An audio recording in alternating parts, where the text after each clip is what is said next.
Municipal ఎన్నికల్లో విజయం కోసం ఈ ఉదయం వరకు కూడా ఎత్తులకు పై ఎత్తులు వేసిన పార్టీలు మధ్యాహ్నానికల్లా అనూహ్యంగా ఒక్కటైపోయాయి. విభేదాల్ని రాజకీయ వైరుధ్యాల్ని పక్కన పెట్టేసి పీఠం కోసం ఊహించని పొత్తు పెట్టుకున్నాయి. దీంతో విజయం సాధించి నీకు చైర్మన్ పదవి, నాకు వైస్ చైర్మన్ పదవి అంటూ పంచుకున్నాయి. అలాంటి విచిత్ర పొత్తులు పొడిచిన మున్సిపాలిటీలపై ఇప్పుడు ఒక లుక్ వేద్దాం.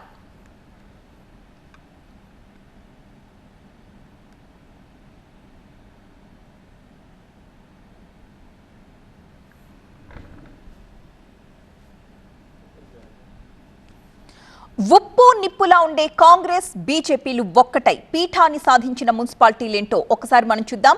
Congress plus BJP. రంగారెడ్డి జిల్లా అమన్గల్ మున్సిపల్ పీఠం కోసం ఈ రెండు పార్టీలు ఒక్కటయ్యాయి. దీంతో ఎక్స్ అఫీషియో ఓటుతో ఆ రెండు పార్టీలు కలిసి మున్సిపల్ పీఠాన్ని కైవసం చేసుకున్నాయి. మున్సిపల్ చైర్మన్ గా కాంగ్రెస్ అభ్యర్థి పత్న్యా నాయక్ ఎన్నిక కాగా వైస్ చైర్పర్సన్ గా బీజేపీ అభ్యర్థి తల్లోజు గీత ఎంపికయ్యారు. అమన్గల్ మున్సిపాలిటీలోని 15 వార్డులకు ఇటీవల ఎన్నికలు జరగగా 8 సీట్లతో మ్యాజిక్ ఫిగర్ ని సాధించింది బీఆర్ఎస్.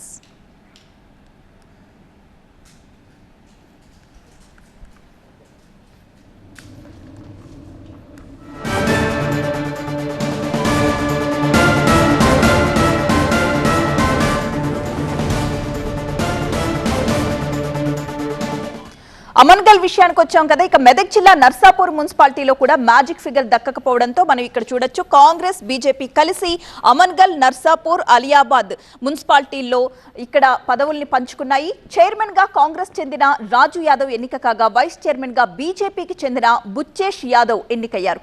ఇక మేడ్చల్, మల్కాజ్గిరి జిల్లా అలియాబాద్ లో సైతం జట్టు కట్టాయి కాంగ్రెస్ బీజేపీ పార్టీలు. దీంతో చైర్మన్ పదవి కాంగ్రెస్ పార్టీ దక్కించుకుంటే వైస్ చైర్మన్ పీఠాన్ని కైవసం చేసుకుంది బీజేపీ. ఇక మరొక ప్లేస్ లో మనం చూస్తే జిన్నారం, ఎల్లంపేట, ఇక్కడ కూడా కాంగ్రెస్ బీజేపీ మనకి ఇక్కడ పొత్తు పెట్టుకున్న దృశ్యాలు కూడా మనం చూస్తున్నాం. BRS plus BJP.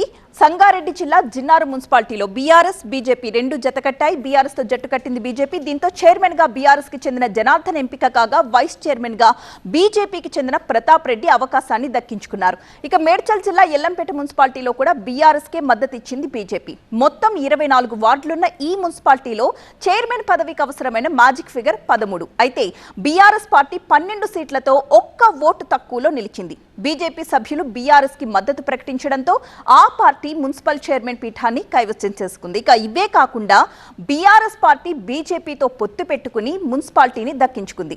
ఇక కాంగ్రెస్ అండ్ బీఆర్ఎస్ పొత్తు పెట్టుకున్న స్థానాలు కూడా మనం చూడొచ్చు. ఇది ఒక రకంగా విచిత్రమైన పొత్తుగానే మనకు కనిపిస్తోంది. కాంగ్రెస్ బీఆర్ఎస్ కలిసి ఆదిలాబాద్, కామారెడ్డి మున్సిపాలిటీలని కైవసం చేసుకున్నాయి.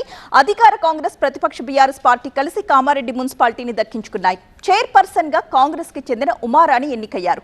వైస్ చైర్మన్ గా బీఆర్ఎస్ కి చెందిన గోదావరికి అవకాశం దక్కింది. ఆదిలాబాద్ మున్సిపాలిటీలో కాంగ్రెస్ బీఆర్ఎస్ కలిసి బీజేపీకి షాక్ ఇచ్చాయి. దీంతో అత్యధిక స్థానాలు దక్కించుకున్న బీజేపీకి కాకుండా స్వతంత్ర అభ్యర్థి ఎవరైతే ఉన్నారో బండారి అనూష అక్కడ మున్సిపల్ చైర్మన్ గా ఎన్నికయ్యారు. ఇక కరీంనగర్ జిల్లా రాయకల్లో కూడా కాంగ్రెస్ బీఆర్ఎస్ పొత్తుతో మున్సిపాలిటీని దక్కించుకున్నాయి. ఇక నిజామాబాద్ కార్పొరేషన్ విషయానికి వస్తే ఇక్కడ మనం చూడొచ్చు. కాంగ్రెస్ అండ్ ఎంఐఎం కలిసి నిజామాబాద్ కార్పొరేషన్ లో పొత్తు పెట్టుకున్నాయి. నిజామాబాద్ మేయర్ పీఠాన్ని బీజేపీకి దక్కకుండా ఈ రెండు పార్టీ జట్టు కట్టి కాంగ్రెస్ పార్టీ ఎంఐఎంతో జట్టు కట్టి మేయర్ గా కాంగ్రెస్ అభ్యర్థి ఉమారాణి ముదిరాజ్ ఎన్నికయ్యారు. ఇక డిప్యూటీ మేయర్ గా మనకి ఎంఐఎం కార్పొరేటర్ గా సల్మా తాసిన్ ని ఎన్నుకోవడం జరిగింది.